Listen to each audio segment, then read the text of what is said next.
Hello, everyone. My name is Marcia Marley, president of Blue Wave, New Jersey. Welcome to the second. Thank you. Welcome to the second installment of our Governing New Jersey speaker series.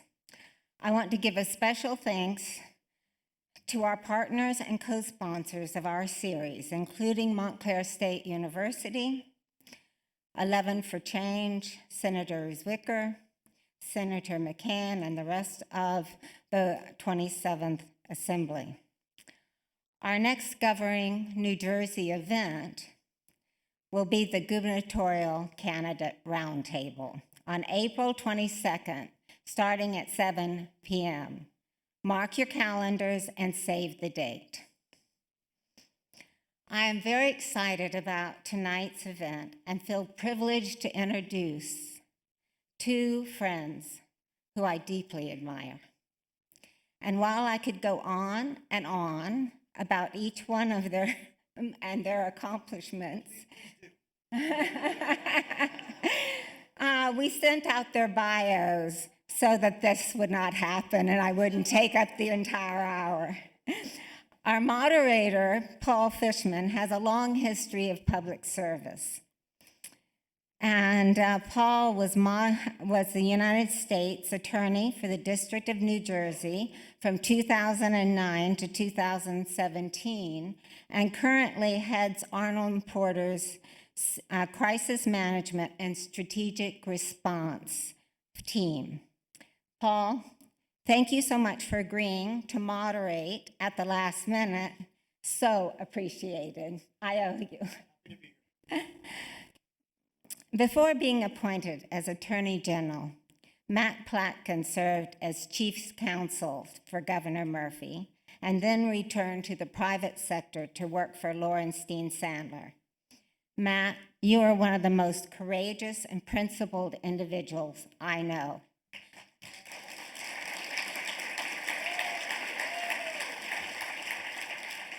We are lucky to have you as our AG.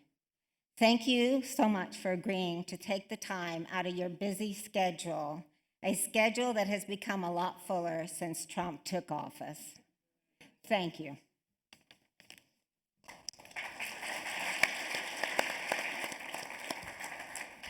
So thank you, Marcia, for that very nice introduction. Short though it was, but very nice.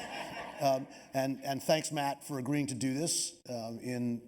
Technically, we may not actually be in Montclair, but it is Montclair State University. Just over the border. And Matt and I are both residents of Montclair, so we both have particular affection for being here and have both spent a lot of time on this campus. So I got a call on Friday asking if I could fill in and play this role, and I thought, I think what Matt wanted was just the only man in law enforcement who is shorter than he is to do this, and it would give him a sense of self-worth, and so that's why I agreed to do it. So we'll stand up at the end and it'll make him feel better. The truth is that there is a lot of stuff going on, as you all know. A lot of it is bizarre, a lot of it is outright dangerous and scary. And people tend to say to us when they see you, "Hey, how's everything?" And you're going like, "Really? How's everything?" Not so great. But this is a wonderful opportunity to find out, because we all ask, what can we do? Who's fighting back? What's going on? Where can people make a mark? How do we resist this onslaught of what it looks like an authoritarian government, right? And so having a conversation with a very, very talented and very highly regarded state attorney general is an incredibly good way, I think, for us to have that kind of conversation. So thank you for agreeing to do this. I think it actually would be helpful, because there are a lot of people in this room who I know who are very sophisticated consumers of news and what people in government do, but just for a second, I think it would be useful if you can explain why it is, what state attorneys generals do and how they're different from other folks in law enforcement, and why it is that the state attorney general in New Jersey is probably the most powerful state attorney general position in the country. Yeah. Well, first of all, I want to thank Marcia. Where'd she go? Oh, there, hiding right in the crowd. I want to thank Marcia and Blue Wave. all the kind words that you said, I could say back to you in spades. Marcia is somebody who has been an inspiration and a hero to me for well before I was in any position of authority. This organization and the organizations represented in this room have been central to so many important changes in our state, and I'm always proud to stand with you. I'm just grateful for what you do, and when you asked me, it wasn't the easiest thing to say yes to, because this is a really scary time. And I want to thank Paul, certainly want to thank Montclair State, but I want to thank Paul, who is somebody who I similarly have admired and proud to call a friend, and somebody who, despite the repeated height jokes, is a great advisor and mentor. Look, state attorneys general play a really important role. I am in New Jersey the chief law enforcement officer for 9.5 million people. I am your lawyer, whether you wanted to hire me or not. I am your lawyer. I'm the person, and not literally me, because that would be impossible to do all of it, but people in my office are the attorneys that go to court for you, that stand up on behalf of the people of New Jersey. And our principal job is to keep the residents of this state safe. And so that takes a variety of forms. It means tackling gun violence, and I see our Moms Demand folks here, and you guys have been instrumental in helping us get through some of the most important gun safety reforms in the state that has the strongest gun safety laws in America.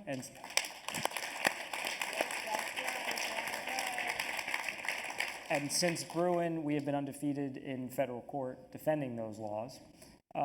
And 2 years running, we have the lowest level of gun violence in state history.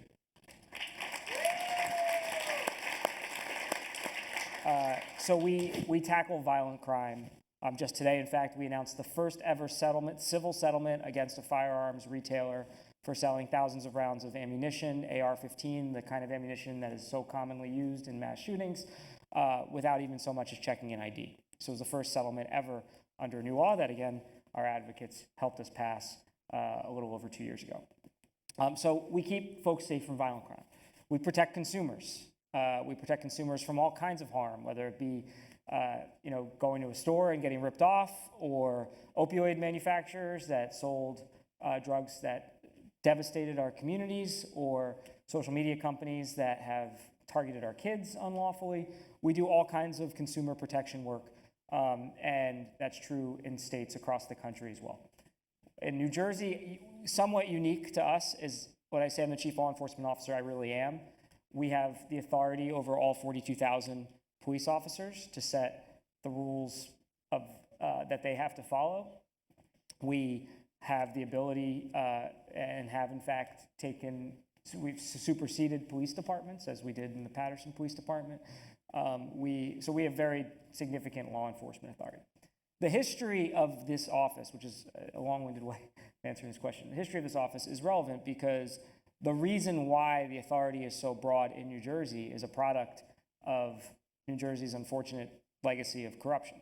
And in the 60s, there was a series of Life magazine exposés and about the extent of the mafia's influence in government and society more broadly in our state. And so the reaction at the time, rather than what we're seeing today, which is we blame the prosecutors when they take on corruption, the reaction then was we're going to strengthen the laws in our state and give the Attorney General very strong authority to take on corruption broadly, whether that be political corruption, mafia influence, corporate corruption, and create a very strong Attorney General office. So as a result of that, the Attorney General in New Jersey, by legal authority, is arguably the strongest in the country. We also have one of the largest offices, which has allowed us to be a leader in a lot of the litigation that you're seeing now happen against the federal administration, which I'm sure we'll talk more about. I'll finish with this. It's hands down the greatest job I think any lawyer could have. No disrespect to the job you held, which I've never held, so I can't really. U.S. attorney was okay. Yeah, because it really does allow us. You can have so many tools at your disposal to protect the residents and do important things that matter. And now, increasingly, because of the way Congress has operated, state laws are just stronger in a lot of particular areas, and state attorneys general are able to move more nimbly and quickly to protect our residents. And I think the Dobbs decision was a really good example of that. As horrible as that decision was from my perspective, and as much as I disagreed with it, by the way, I never said we wouldn't follow it, but disagreed with it. We didn't have a reproductive rights work team really in my office before June of 2022. It wasn't necessary. The law was settled for 50 years. 3 days after the Dobbs decision, we brought all of our civil and criminal authorities together to say, we are going to make sure that reproductive rights, which are enshrined in the law in this state, are protected. We protected them using criminal enforcement authority, which is given to us under federal law to protect access to reproductive health care centers. We've gone after tech companies who have been misleading about how they're using data that people give. We've looked at crisis pregnancy centers for false statements to people who are seeking health care. And we've brought it all under one roof. And it's just an example, and we've litigated in federal court to protect that right. And just an example of how you can do things quickly that really have an impact on people's lives, which is why I mean it when I say I think this is the greatest job I'll ever have. And I love, as crazy as it is right now, I love every minute of it.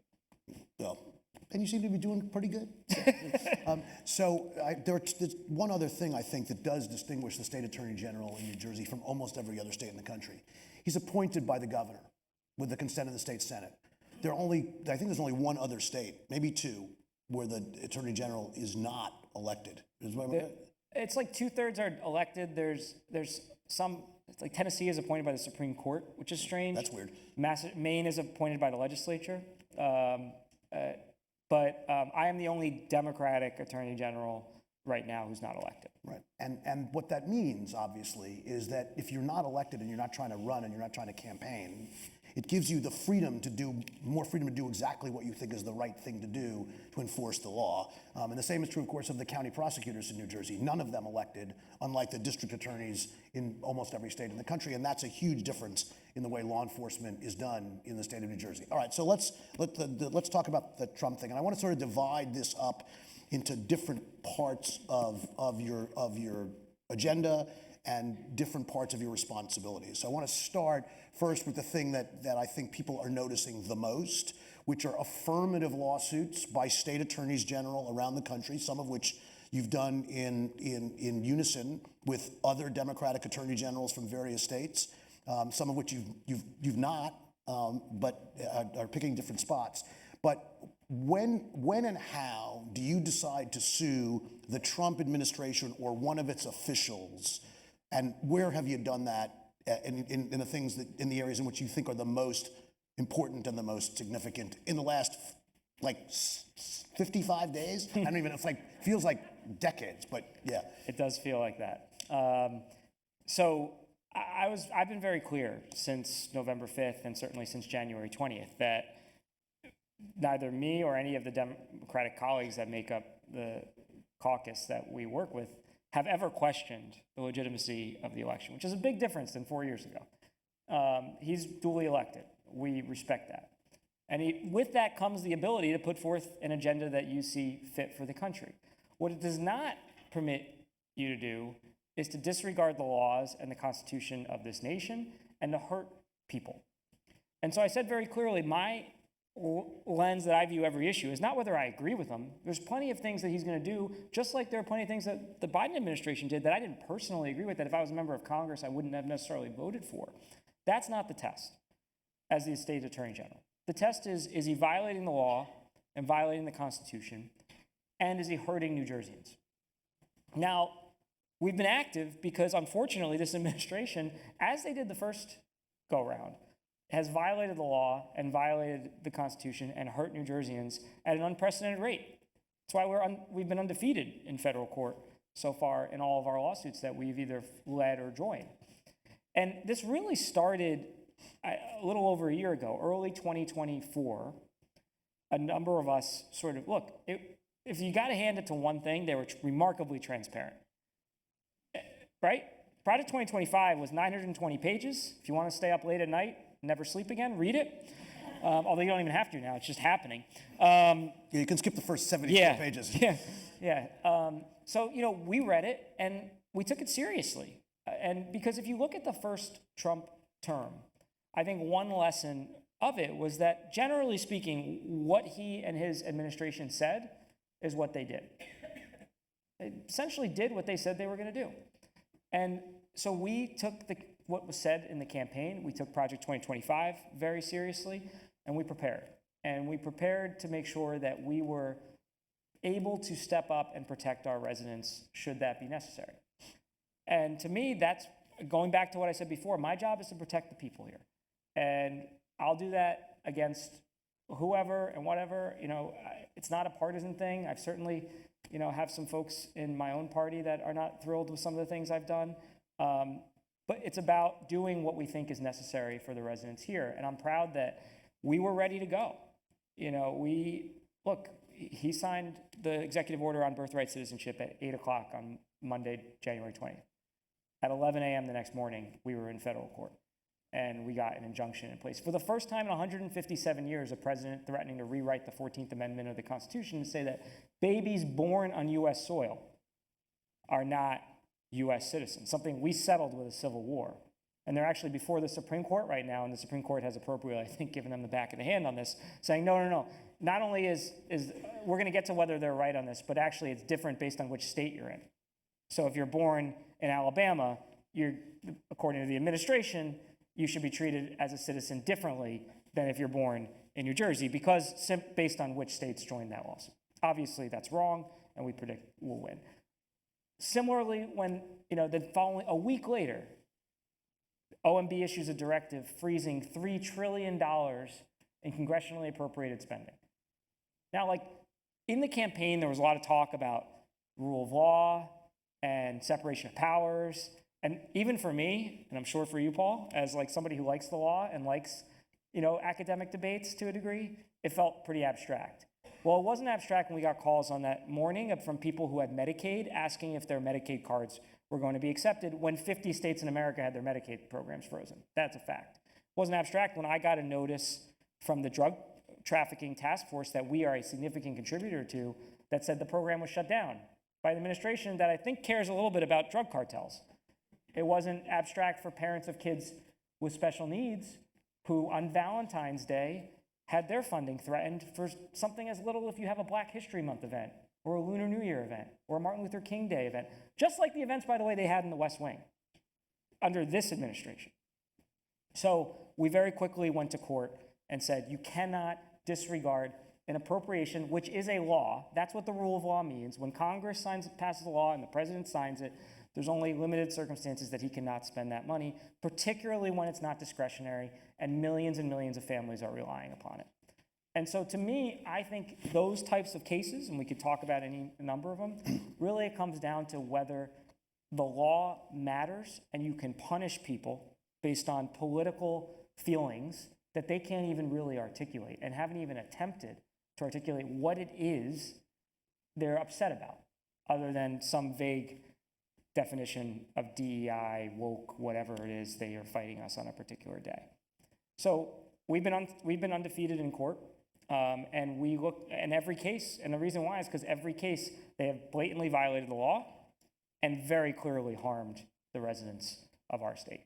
And so buried in that is you'll hear about this if you watch this on the news, the concept of standing, right? Yeah. And so I think might be a little useful for 30 seconds. I studied standing in law school 20 years before you were born, so I don't remember as well as you do. But the law's changed a little bit since you were in law school. That whole 14th Amendment happened after I went to law school. So I wanted to talk about that, but I also wanted to ask you about that twist in the birthright case, right? Because the administration's original position was not that it would be different state by state. The president's original idea was that that a certain category of people would not actually count under the 14th Amendment, regardless of where they were born. They've now fallen back to how does it look under your particular state law? What I find weird and perhaps a little hypocritical about that is that's not their position with respect to trans, right? On trans, they don't care what New Jersey's law is, right? They want that to be a uniform national standard. Are you involved in the trans litigation yet, or? Yeah, look, we were part of the case on trans military, and I think it's just outright cruel to be punishing people who have raised their hand to serve this country and in all volunteer armed forces who did things that this president hasn't done, and targeting them because of what's protected under federal law, their gender identity or expression. I think that's incredibly cruel. I think, look, I know now everybody wants to say we should run away from people who need protection because of the outcome of an election. I'm sorry. I've dealt with this issue in New Jersey, and I cannot accept, as the parent of 2 young kids, like, look, there is a 0% chance my kid is going to be harmed by the gender pronouns that a kid in his classroom chooses to use. It's just a fact. There's a significant chance. There's a significant chance that he could be harmed by a gun. It's the #1 cause of death for kids in America, and that should offend every one of us. Even if you believe in the Second Amendment, we don't want kids being killed. And yet that, to your point on the inconsistency, while these debates are going on, I'm in court, and my team is in court right now, waiting on a decision determining whether or not, against a parent's wishes, a gun can be brought into a classroom, a park, a playground, a zoo, or any other place where a kid congregates.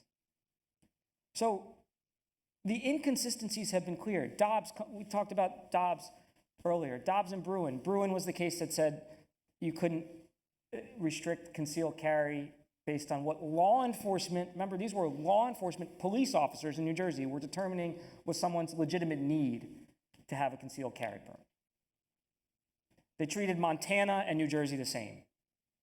Alaska and New Jersey, the densest state and the least densest states. Same. Not deferring, not to me. Don't want to take my opinion? Fine. Law enforcement officers. The kinds of law enforcement officers like the officer in Newark who we just buried. That's the discretion that they didn't want to give. So there's been incredible picking and choosing about when deference to states applies. And you're seeing that in the birthright case, but you're seeing that in a whole range of issues, to the point now that we live in a country on many issues, thanks to some of these sort of selective litigations, which predate this administration, but are certainly being exacerbated during it, where your rights are defined by the 2 letters, after your town, as much as they're defined by the Constitution. Your rights to reproductive rights, your rights to being safe from gun violence, your right to vote, your right to health care are defined in so many ways by which state you live in America, and not by federal law or the federal Constitution. And so, I think a lot of these fights now are going to be about whether what we're doing in New Jersey can continue to go forward in light of an administration that is trying to use every power at its disposal, lawfully or unlawfully, to impose its will on people who made decisions through democratic processes. And I think really that is the story of what we're dealing with right now. So one of the things that Matt's probably been reading and I've been reading lately is everybody remembers when the Supreme Court of the United States ruled not so long ago that the president is immune from criminal prosecution under many circumstances, which is frightening in and of itself. And the second, but the majority of that opinion, if you read it, is not actually about immunity. It's the Supreme Court's describing what it views as the extraordinary, almost unbounded limits of executive power and the president's power. And so what Matt is describing is this administration's not just paying attention to the I can't be prosecuted part for the president, but the Supreme Court, what they interpret as the Supreme Court's apparent license to do almost anything that the president actually has the physical power to accomplish, as opposed to the constitutional power to accomplish, which explains Doge and so many other things. And so it's a pretty frightening document, I think. Yeah, look, I mean, there's a lot of Doge is a really concerning concept in a lot of ways. If somebody's concerned about waste, fraud, and abuse, count me in that. I see your sign. I've publicly said I'm recused, so you can put the sign down. I'm not going to comment on the case. I'm recused on it, but I appreciate you. Okay, got a lot of signs here. Look. And they're trying to get rid. Sorry to interrupt. I know this. They're trying to get rid of Department of Education. Can you say that? Yeah, we'll come to it. I promise you. So Doge, look, waste, fraud, and abuse is a really important thing to care about. That's not what Doge is about. Okay, Doge is about handing the world's richest man unfettered access to a lot of information he's not legally entitled to, which is why we've gotten an injunction in New York. It's why today he lost a case in Maryland saying that they violated the Appointments Clause of the Constitution, that somebody who's running some of the world's largest businesses and is, by the way, he hasn't cut a single one of his grants, billions and billions of dollars of grants to his companies. He hasn't touched those. He's gutted the agencies that are doing enforcement actions against his companies, but he hasn't touched the appropriations that are going to his companies. And so that should concern all of us at a time when people do have real crisis and confidence in the leaders of their government. And so, Doge is probably the one thing, Elon is probably the one thing that I don't think they were remarkably transparent about when they said, like they were not very clear that they were going to turn over the levers of government to the world's richest man. And that was not something that was campaigned upon. And yet that has been the story of the first almost 60 days of the administration. I wonder whether that was a late-breaking event after he contributed $250 million to the president's campaign and then took credit for having gotten him elected, right? So it's an interesting question. But let's leave the places where you are affirmatively going after the. That's how I'm usually greeted, by the way. Exactly. Let's move away from the places where you're actually suing the administration over things that they are doing that are unlawful or unconstitutional or both. And let's talk about the places where the administration is simply backing away. Yeah. And I think of civil rights, I think of environmental justice, just to name two. What's your agenda in the short term, and where do you see the need in the medium term as this administration pulls back on many of the programs that are very important to the people of New Jersey? There's no question people are going to be hurt. I think we got to be honest with people. When the federal government, and you know this as a multiple-time alum of the Department of Justice, the Department of Justice was created in 1870 to combat violations of civil rights. Ku Klux Klan.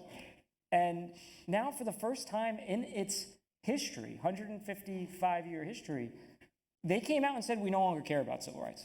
They effectively are shutting down the civil rights work of the department. So what does that mean? It means that in New Jersey, we have an obligation to make sure that we are protecting civil rights of our residents. We have the oldest and strongest civil rights law. But there's no question when the federal government gets out of that business that less bad things get caught. And I wish that weren't the case. And in states that don't have offices like ours, which is many, either because the people in charge of them don't prioritize this work, or they simply don't have the resources, there are going to be civil rights violations. He's trying to shut down the Consumer Financial Protection Bureau. Okay, put aside whether the acronym is popular amongst people. Raise your hand if you think people went to the polls in November to have more medical debt or credit card junk fees. I don't think that was the mandate, quote unquote, of the election. And yet that's the impact of shutting down the CFPB. You take the federal government, Lee Zeldin proudly saying, we had the biggest day of deregulation in United States history. Well, when you look at what that is, a lot of those rules are things that make sure that kids in Newark breathe clean air and drink clean water. And so, I think we got to make sure folks understand what it is we're talking about. When you say that they're doing things that are illegal and hurt people, we're not making things up. And so, yes, the state is and will. It's not like we're saying 100% of our resources are now being shifted to affirmative litigation against the federal government. No, we haven't moved a single person who was doing our enforcement work off that work because it's more important than ever. Our consumer work is more important than ever. Our civil rights work, our environmental protection. We just last year had the largest settlement ever on an environmental enforcement case in New Jersey history. South Jersey, a big case involving PFAS, which makes lead in pipes look like child's play. And so, we have and will continue to be aggressive. But, we got to be upfront with folks. There are going to be harms that do not get addressed because they have decided to, at best, take their foot off the gas pedal, or at worst, as we've seen in the context of public corruption, outright reverse or undermine the work that's being done, both at the federal and, frankly, at the state level. Yeah, and just to make it clear, that has manifested itself in two ways. One is the Foreign Corrupt Practices Act, which was passed around the time of Richard Nixon was president because of all the bribery that was going on around the world, has been a priority of the Department of Justice for the last 60 or 70 years. And the president has issued an executive order basically saying, yeah, we're not really going to use the Foreign Corrupt Practices Act anymore, because why would we penalize American companies for bribing people overseas when foreign companies actually are bribing people overseas? So it's a competitive disadvantage for us, when it turns out that almost all the major settlements in Foreign Corrupt Practices Act cases have been against foreign companies and not actually against American companies. So that's a little tricky. They're going to use the Foreign Corrupt Practices Act against terrorist organizations and drug cartels, and it seems to me that if you can't get them for the drug dealing and the terrorism, that adding on a bribery charge doesn't really seem to be the right way to go. But that's me. And then of course, as you saw from their intercession in the Mayor Adams case in New York, it depends on who you bribe and who gets bribed, depending on the administration's agenda. And what the person receiving the bribe can apparently do for you. Right. So I want to pivot from that to sort of a trickier area for you. I don't mean personally, I mean sort of as a state law enforcement officer, right? So I've been in and out of federal law enforcement. I spent 22 years either in the U.S. Attorney's Office in New Jersey or in what we call Main Justice in the department in Washington. And one of the things I learned, that law enforcement is at its best by far when people in the federal seats and people in the state seats and people in the local seats are all respectful of each other, work together, coordinate, and try to get things done together, and have, even if they don't have a unified set of priorities, they coordinate in a way that actually makes sense. Okay. So there's a new U.S. attorney in New Jersey who's been here for 2 weeks. Obviously, you haven't gotten to know him really well yet, but leaving aside the personalities, where do you see the tricky parts in a situation in which the president is trying to direct the Federal Bureau of Investigation to behave in a particular way and the Department of Justice to behave in a particular way, and those partners are not so familiar to you? What are the logistical challenges in trying to achieve your goal of making New Jersey safer? Yeah, well, you know, the relationships, and New Jersey is somewhat unique in terms of the strength of the relationships we have across jurisdictional lines, in part because of the structure of the state, in part because we have one federal district, one state attorney general, and unified chain of command on law enforcement side. We really have tight relationships. Look, a week ago Friday night, I was at the hospital, University Hospital, with the officers from Newark. Who was there right beside them? The ATF, federal ATF officers who were out on that job with them. It's a 22-year-old officer with that cop who was shot that night, ATF officer. And let me just say one thing. This has been the most anti-law enforcement start to it in federal administration that we've ever seen, okay? Day one, pardoned 1,500 January 6ers, including people who resulted in an officer who was from New Jersey dying, people who tased cops. Just read the indictments that were dismissed. People who beat cops up in the Capitol. These are not nonviolent protesters. That's not what they were convicted of. Not a day of love. No. And so, pardon them. I mentioned the drug cartel task force that was frozen in the OMB directive. 6,000 FBI agents. FBI agents who are federal cops, okay? That's what they are. They go to police academies. They become federal law enforcement officers. They keep us safe from all kinds of crimes, including terrorist attacks. Threatening to fire 6,000 of them because they followed orders. People who did as little as serve a warrant. Lawful orders. Lawful orders, which no one has questioned. So the threats to law enforcement are really concerning and should concern all of us, because the relationships we have and the ability to work together is why we have been able to drive gun violence down to historically low levels. It's why we've been able to get drugs off the street, to keep people safe from the opioid epidemic, reduce the number of overdoses dramatically. Those relationships really do matter, and you've seen them and I see them every day. Now look, when the federal government, just like when I decide to set priorities for our office, if the Department of Justice sets different priorities, it could impact that.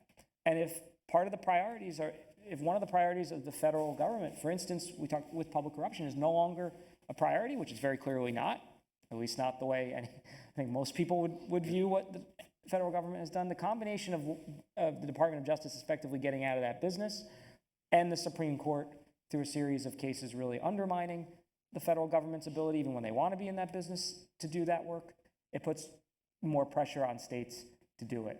And I'll just say one thing about that. Like, make no mistake, when corruption goes unchecked, you pay for it. Okay? Like, when people are skimming off the top or getting a deal that you and I can't get because of who they are and how connected they are, the first thing I learned in economics as an undergrad was that tariffs are bad.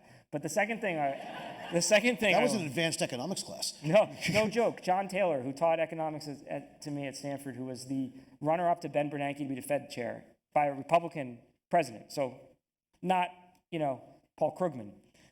First class says, if you remember one thing from my class, just remember that tariffs are bad. And I do remember that. I don't remember very much else. But other than that, there's no such thing as a free lunch. So if you let corruption go unchecked and you're worried about costs, those costs go somewhere. Those dollars don't get invented. And there will be harms to our residents in that regard. So look, I'm hopeful they want to work on violent crime. We'll continue to have that relationship. I will do everything I can to maintain, regardless of disagreements or lawsuits that we have. I think it's really important that we continue to work together to keep folks safe. And I'm hopeful that enough of it will be able to survive. But we've seen district by district. I mean, the district, for instance, in Washington, D.C., under that leadership, is operating very differently than we've ever seen a U.S. Attorney's Office operate. They're choosing to threaten universities and Chuck Schumer instead of taking on drug and gun crime in that district. So I'm hopeful we won't see that here, but to be determined. Well, they're actually, various agencies are now tweeting to the U.S. Attorney in D.C., are you paying attention? And he says, I'm on it. That's how cases are starting in the District of Columbia at the moment, which is very scary. And one thing, we talked a little bit about this before in terms of bribery. I mentioned the Adams case. The president has stripped the district attorney in New York County, Manhattan, Alvin Bragg, of his security clearance, and has stripped Letitia James, the Attorney General of New York, of her security clearance. Now, we all know that in 2001, the worst terrorist attack ever on American soil happened in New York City. And now 2 people who are responsible for major agencies involved in law enforcement in New York don't have the security clearances to get the intel that is going to be shared with other people in law enforcement in New York City. And I can't imagine that makes us more safe. That's a terrible thing, in my view. No, again, public service, like, it's become very in vogue when you don't like what a prosecutor does to attack the motives of that prosecutor. And I think that's scary, because if those attacks can be successful, and they've happened in New Jersey too, but I know Tish very well, and she is an incredibly brave public servant, an incredibly effective attorney general. She's someone who I've been very proud to work with, who has taken on at enormous personal costs some very difficult cases. And whatever people think about that, in this country, I don't believe anybody, notwithstanding what the Supreme Court said about in the immunity decision, I don't believe anybody's above the law, and I don't believe the federal government should exist to settle scores against people who you don't like some of the actions they took, which no court has ever found any of these people being attacked behaved inappropriately. That's just a fact. Massive litigation on all of those cases where people were trying to make exactly that argument. Those people who were making those arguments, by the way, 2 of them, Todd Blanche and Emile Beauvais, now the 2 of the most powerful lawyers in the country, working for the President of the United States. We've walked through the looking glass in a lot of ways. Let me make one other point about immigration. Yeah. Okay, let's talk about immigration, because that's hitting all the light topics. You're on a roll. So how is New Jersey going to respond? How has New Jersey responded to the president's dictates on immigration? How is cooperation going to work in that context? What are the running rules that you've set down for state law enforcement officers in the current environment? Yeah, look, the rules of the road in New Jersey have been around for 7 years now, and they've been quite clear. And I think have resulted in they're a big part of the reason why we're keeping public safe. Basically what we have here, and by the way, the rules that we have put in place have been upheld by federal courts, including by appointees of President Trump. Okay, there is no such thing as a sanctuary state. If you commit a violent crime here, you're going to be held accountable, and then you're going to be removed from this country. Our rules are very clear on that. And from my personal view, I think that's the right thing to happen. Nobody is giving sanctuary to criminals. What it says is, if you've done nothing wrong, if you've paid your taxes, you haven't committed a crime, you have run businesses as immigrants do, and you're the victim of a shooting, of a sexual assault, of a robbery, we want you to call 911. We don't want you to worry because your family member who's done nothing wrong might be undocumented. We don't want you to not tell law enforcement about that crime. And that has been, all this talk at the federal level, at least in New Jersey, that's what we have in place. It's very common sense. And it's been upheld by federal courts. Nobody, at least most law enforcement has my number, nobody has called me to question it. We just reiterated that guidance. We were joined in that by the 21 county prosecutors and the State Association of the Chiefs of Police. This is not controversial stuff. It's being made controversial because the president wants to use it to, again, serve political purposes in ways that are divisive and unhelpful and, frankly, don't make us safer, diverting thousands of law enforcement officers away from taking on drug trafficking and human trafficking and gang violence and shootings, and saying we're going to devote them to civil enforcement against nonviolent, non-criminal offenders. Tell me how that makes us safer. My argument, and I think the reason why the courts have agreed with us, is because it doesn't. And so a lot of this boils down to whether or not, again, the president can use, whether it's funding or other tools of the federal government, to impose its policy desires on states. And states can choose to do different things in this regard. We saw that in the last administration, and I suspect you'll see as these litigations play out, you'll see it here. And we will continue to follow the rules that have been well established, that existed during the first Trump term, that existed during the Biden administration, and that have existed for the first 60 days here. And those rules carry the force of law that have been upheld by the federal courts. So I made a cardinal mistake. I turned my phone off, so I don't know what time it is. Marcia, how much time do we have left? Excellent. Okay. All right. So, because I've got a couple more topics. Yeah. Okay. So the first is how the president is now treating major law firms like mine. Yeah. We haven't been targeted yet, but be careful what you wish for. Exactly. Well, yeah, exactly. I represent Jim Biden, so who knows? The president in the last 2 weeks or 3 weeks has issued 3 executive orders aimed at major law firms.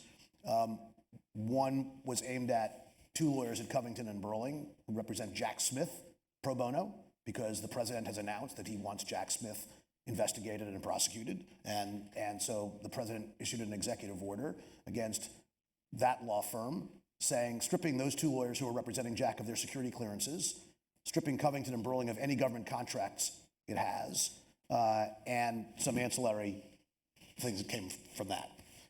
Perkins Coie, the law firm that represented Hillary in the 2016 campaign and commissioned the private investigators who came up with the Russian dossier, he has stripped everyone in that firm, 1,200 lawyers, of their security clearances, and has said no government contractor can use that law firm as their law firm for any work, contract work or not.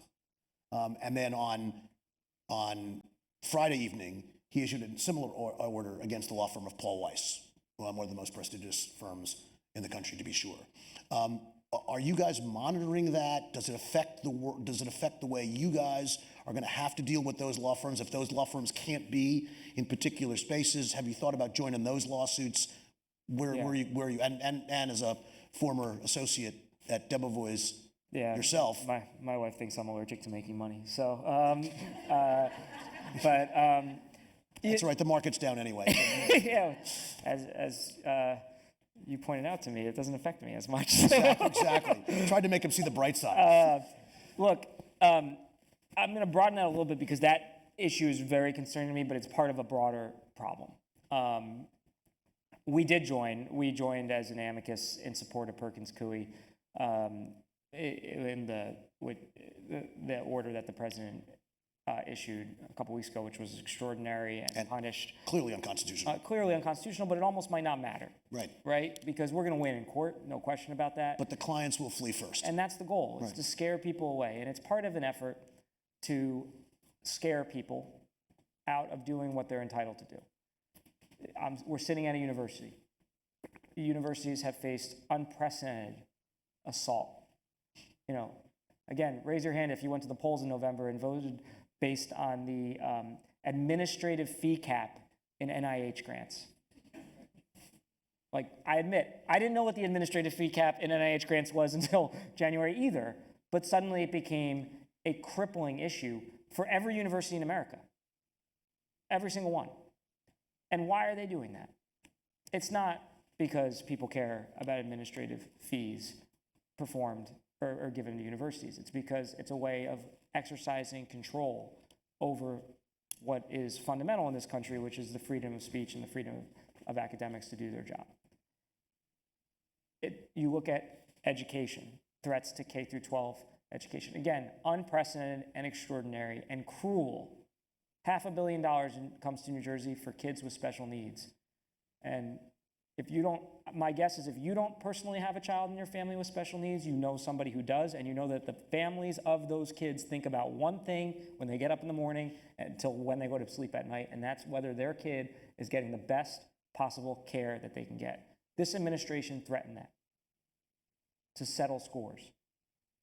You can look at what they've done with, we talked about law enforcement, or the press, and all of it is an effort to make, or the courts, make what is enshrined in our Constitution and in our country as norms that we all follow, weaken them and chip away at them until they no longer matter. I don't think it's any more complicated than that.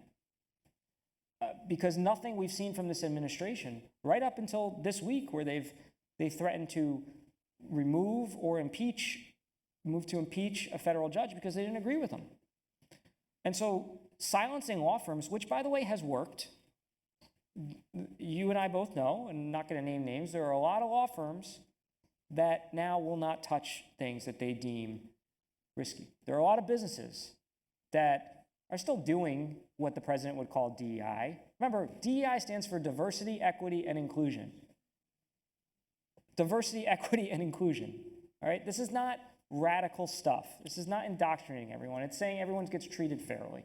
By the way, that's also what state and federal law says. But a lot of businesses are either walking away from it or changing the name and hoping they don't get whacked. And you shouldn't, in a free society where the free market gets touted, have to make those kinds of decisions. And you certainly should not, as a lawyer, have to risk fear of repercussion to you personally because of who you represent. Period. And so it is part of a broader effort to undermine the rule of law in this country. And I think the public is waking up to it a little bit, but we have kind of sleptwalked into a major constitutional crisis, or whatever you want to call it. We have sleptwalked into a major crisis in this nation. That was cheery. They could have elected Hillary Clinton in 2016 and Kamala Harris in 2024. Be careful not only be careful what you wish for, be careful for what you vote for, because now it's too late. Well, so the question is, Noah, is it really too late, right? Or it's too late to vote differently, but it's not too late, as this discussion points out, to actually do stuff, to do important work that actually fights against what's happening. And to that point, it's not too late. All right? Like I appreciate why you would feel that way. And look, people can vote however they want. Again, I have not questioned whether he was elected. I've not said whether he can pursue an agenda. By the way, he has majorities in Congress.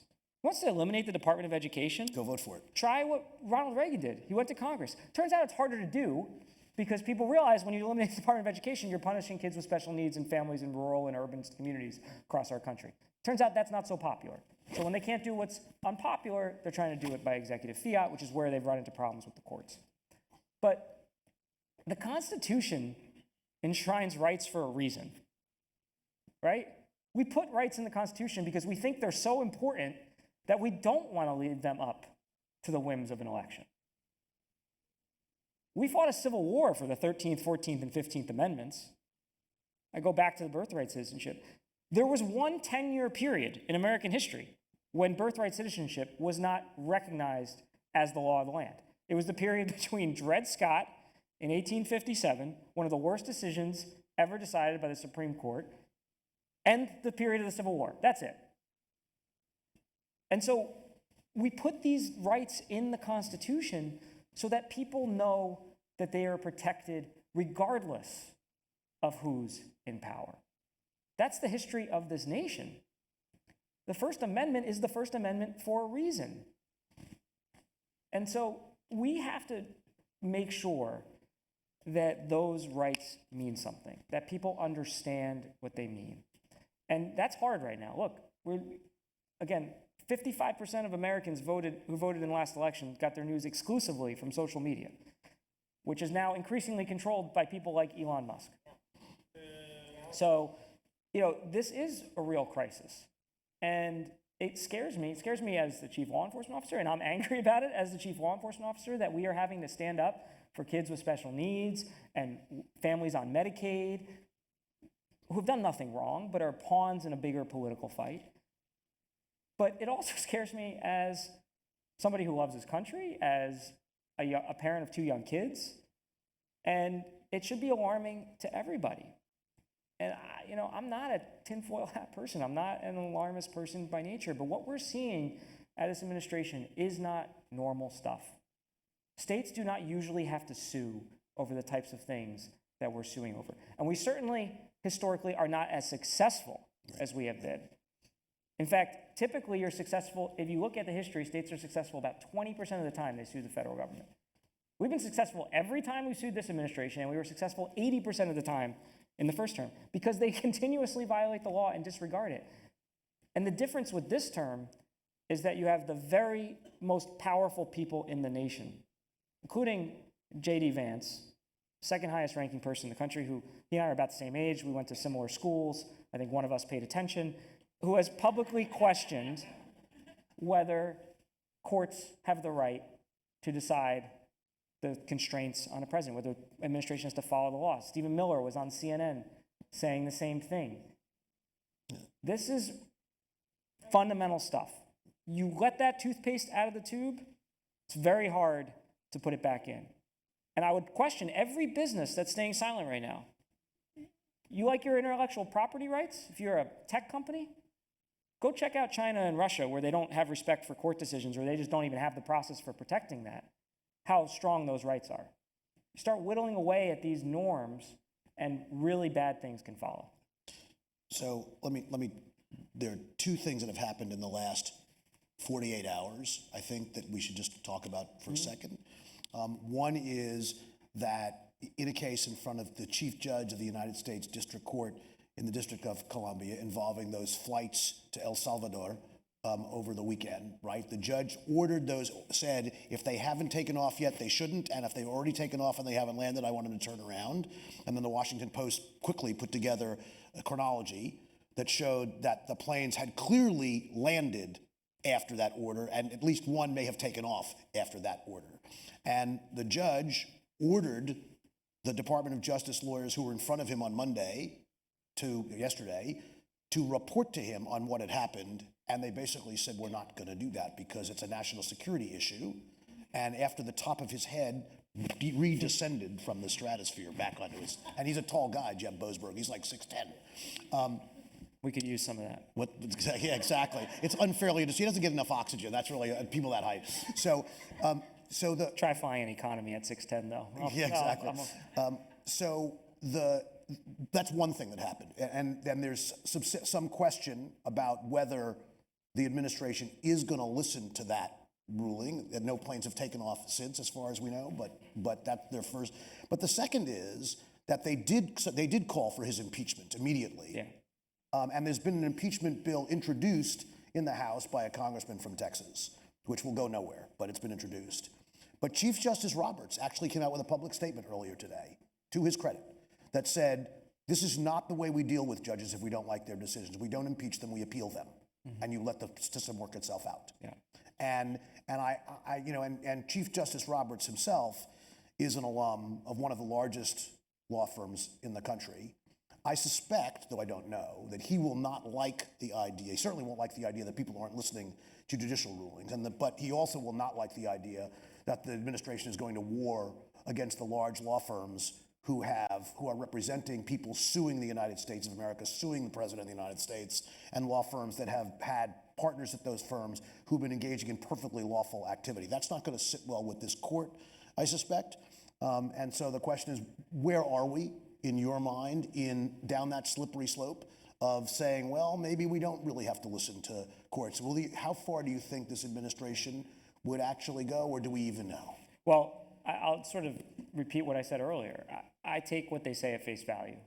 I don't think it's my job to say when they're saying something extreme and scary that I need to sort of negotiate it down to what I think they're actually going to do. And on this front, I'm concerned. I think you'd be kind of crazy not to be. They've gotten enough blowback. J.D. Vance's tweet around the Super Bowl, there was enough people who were saying, is this really what you're saying? That he could have come out and said, no, wait, I didn't mean that. That's not what he's done, unless I missed it. And the administration hasn't done it. Now, I'll say this. Broadly speaking, there has been compliance with our orders, and we've got a lot of them going. Our team does a great job keeping track, as do offices across the country, and we are paying very close attention, particularly in the funding case, where we have a very broad order with your old buddy Peter Nerona in Rhode Island. The Attorney General there was a former U.S. attorney with Paul. We have an order that says they can't freeze funding based on the executive orders that the president issued prior to that case.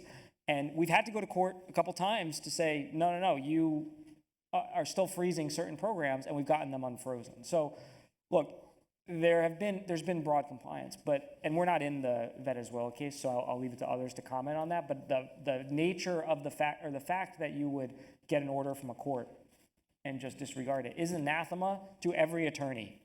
Like, everybody who goes to law school knows you can lose your license for doing that. That's the interesting question, right? Because everybody's talking about the courts. Yeah, in 2014, I was lucky enough to go with Eric Holder and a bunch of other U.S. attorneys to Oxford, Mississippi, for the 50th anniversary of James Meredith's registration as the first black student at that university. And when the court issued that order, the people who went to enforce that order were the Deputy Attorney General of the United States, Nick Katzenbach from New Jersey, John Doerr, the head of the Civil Rights Division of the Department of Justice, and 400 Deputy United States Marshals to get one guy into one doorway at one school. But that happened because the President of the United States and the Attorney General of the United States knew that it was an important thing to do, knew it was the right thing to do, and were willing to put together a unified federal response. And even then, there was shooting. The bullet holes are still on the front of the administration building, and at least one person died that day. So the question is, when the orders are not supported by the administration, where will they go, and do the judges have any recourse? And I think you just suggested one thing that they could do, which is say to the lawyers who are appearing in front of them, you can't litigate here if you're not going to follow our orders. That might undermine the administration's affirmative agenda too. I don't know if that's an answer, but it's a possibility. I think there's a number of potential legal recourses, and those should all be considered, and it's case by case. But I also, we got to be candid about where we are. Right. And to some degree, this question is going to be beyond what happens in the courtroom or my office or in offices like mine across the country. It's going to be a question of whether people in this country care about foundational things that make us who we are. We are in a real test right now. And I was sort of, like everybody else, I was preparing based on what they said for the worst and hoping that we wouldn't see some of it. But at every possible turn, they have done things that is unprecedented and really scary. And so, I don't like where we are right now when I see what's happening in courts. I don't like how this administration has responded to unfavorable court readings. And I say that as somebody who myself has received court decisions that I don't agree with. And if I can appeal them, we do. And if it's a final decision, we respect it. And I have never even thought about the idea that I would go out and say we're not going to follow it. And so the fact that you are now seeing from the highest ranking offices in this country openly speculating as to whether or not the president even has to care what an Article 3 judge says about the legality of his actions before they've even bothered to appeal it, it should concern us. And I think that question, if it comes to that, is going to be answered, yes, trust me, we are going to continue to fight. When they are violating the law and hurting people in this state, we're going to fight that. I'm not going to back down. I don't care what anybody says about me.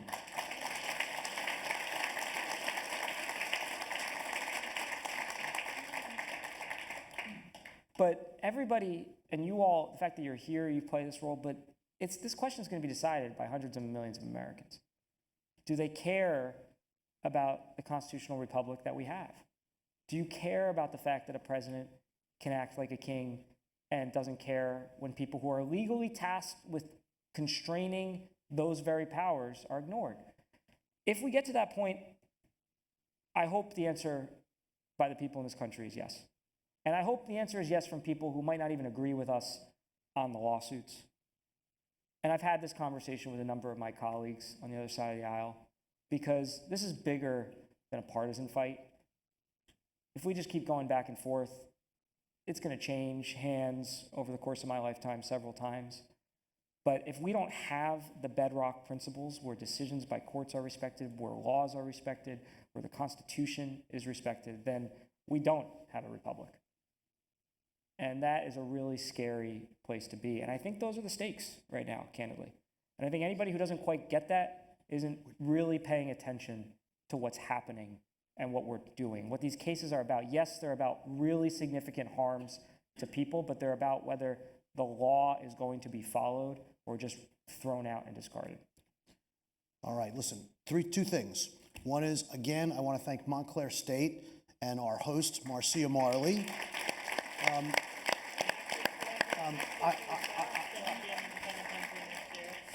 Sorry to interrupt you, everyone, but as you know, next year's the 250th anniversary of the Declaration of Independence. Hopefully, we'll still be an independent country by then. That would be lovely. We certainly hope so. Let me just say one And the more World thing. Cup. Let me just say two more things. One is, I'm proud to be Matt Platkin's friend, but I'm even prouder that he's the Attorney General of New Jersey right now.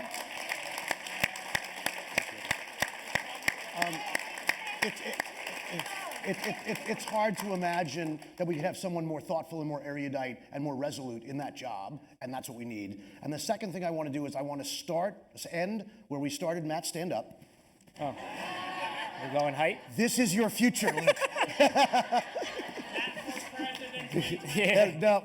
Okay, He's not running for anything. Yeah, He's here because this is the job. Yeah. Thank you, Matt. Thank you. Thanks, Tom. That was good. Thank you. You're going to get me in trouble. Yeah. Oh, yeah.